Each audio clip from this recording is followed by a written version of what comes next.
How's it going, YouTube? This is Trainer JI, and today's video is an inventory video. Something I haven't done as of late. I took a little break from it just because I kind of piled them all on there. It was probably like 15 or 20 videos.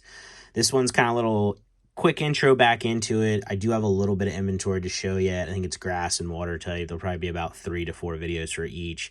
But I figured I'd do a little quick one here. This is fairy type. And then I also have a little bonus to show you guys, something that's in my collection. So we're going to run through the fairy typing here. Nothing crazy. And again, I mean, what do we have here? Fairy typing, not too much. We got maybe like 10 cards. So this is going to be a probably short, sweet video. Yeah, if you want to sit back, relax, and wait for the end and see what I have to show you, cool. If not, then I'll check you later. But yeah, we have Xerneas EX from Collection X, PSA 10.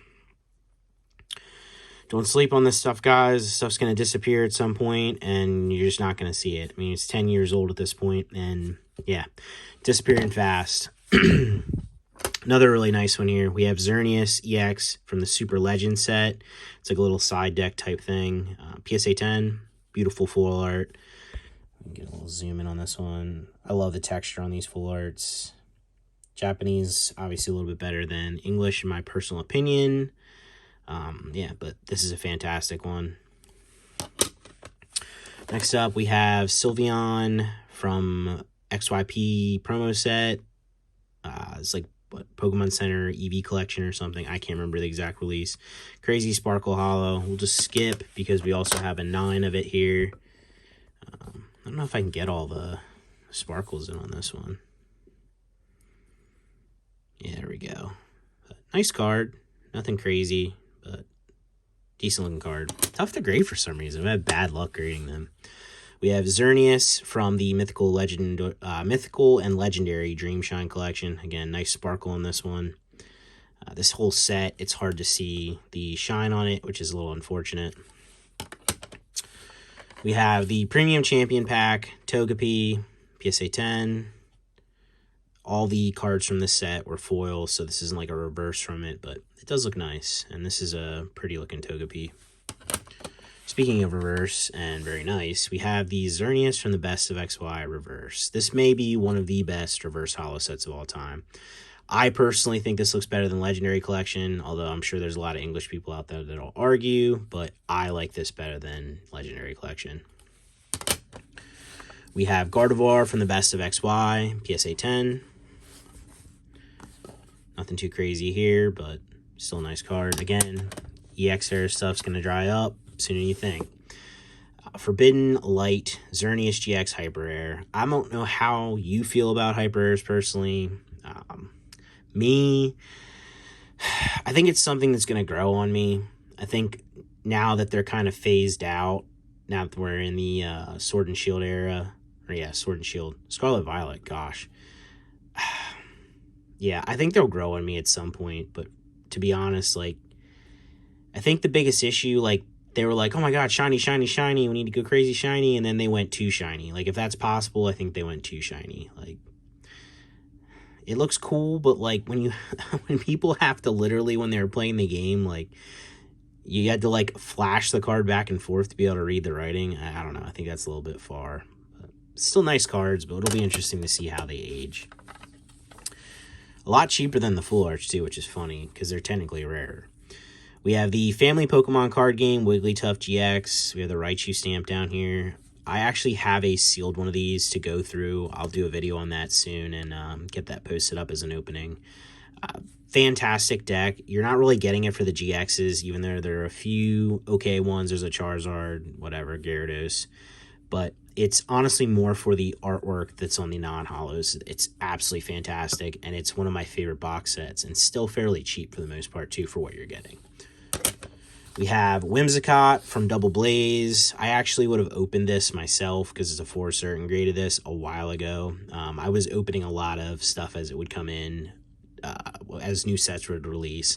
I think I opened maybe 6 boxes of Double Blaze.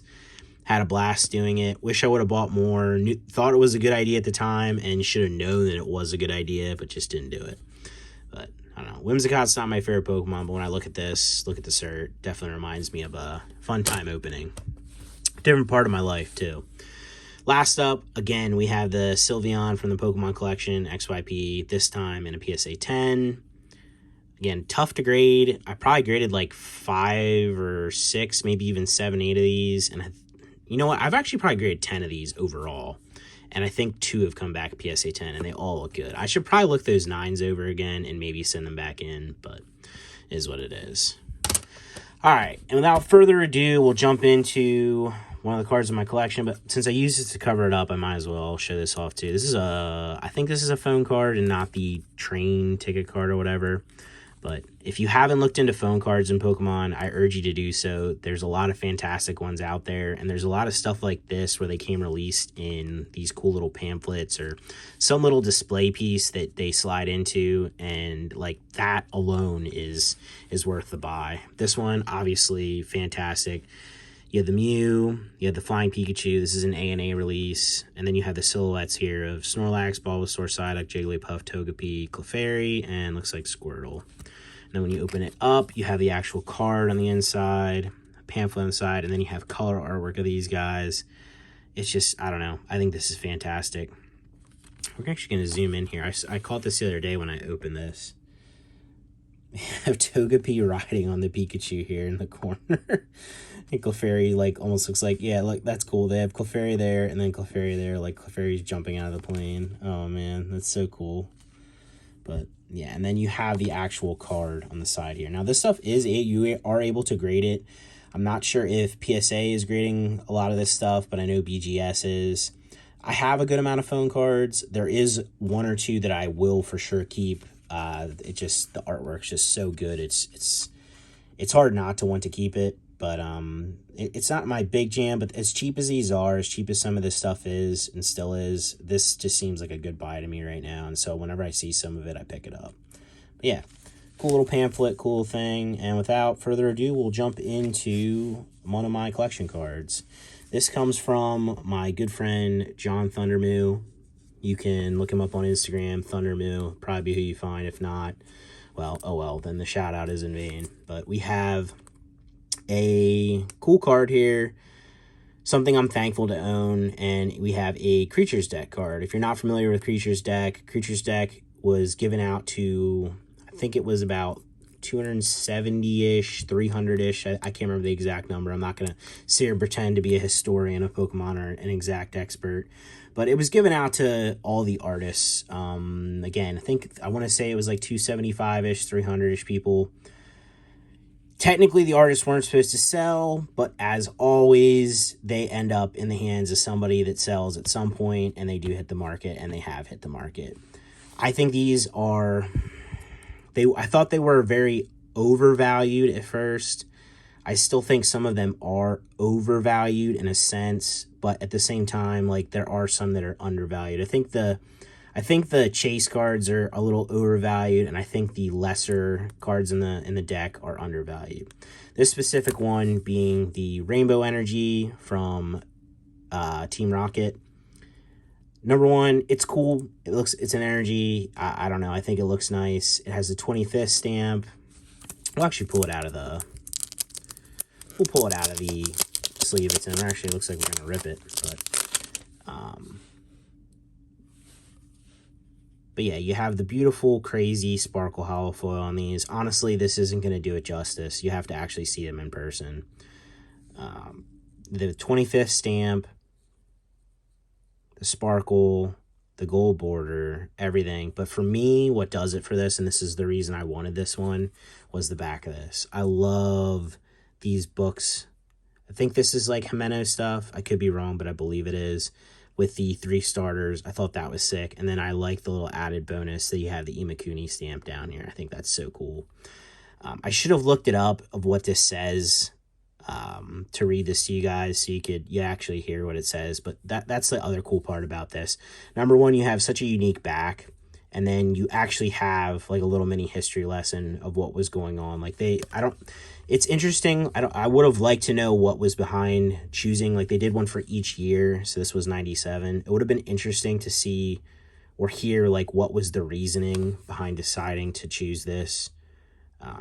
Maybe there was Akabane. I really don't know what the rhyme or reason for choosing certain certain cards was. But I like this card. I like it because I actually like the energy. I think it looks cool. And then again, for me, the biggest reason I got it was for the back. I love the back. I think it's fantastic. I think there's one other one that I would possibly want from the deck.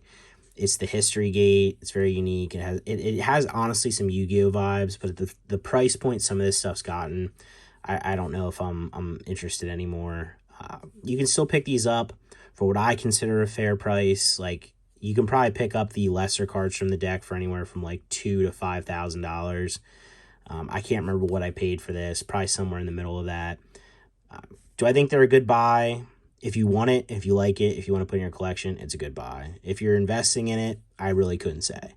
But either way, this, I don't know, just a fantastic card, something I'm super thankful to have. And it makes it even a little bit better that I got it from a friend of mine too. So, but yeah, guys, that's one of the cards in my collection. I haven't really shown off too much so far. I think like one other card. I'll post some stuff here on Instagram every once in a while if I feel like it. The Instagram link is in the description. I don't post too much. I post stories, but I don't usually post too much actual content anymore. I don't know. It's not really my big thing. I know that's crazy. I'm here doing YouTube videos and I don't post much on Instagram, but maybe I'll become more active. Maybe I won't.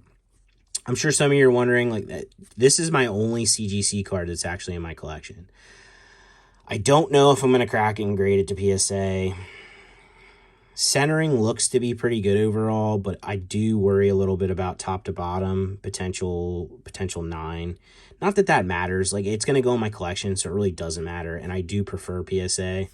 But for right now, it really just doesn't bother me to let it sit and just be the way it is at the moment. Although I would actually like to see it, have it out raw, as crazy as it is. Maybe I'll do a video cracking this if I do end up regrading it. But hey, guys, that's part of my collection. Creatures deck, Rainbow Energy. Awesome back, starters, Imakuni, and yeah, that about does it for this one. Hope you guys enjoyed. As always, like, subscribe, comment down below, or don't. But either way, I'll catch you in the next one. Thanks for watching.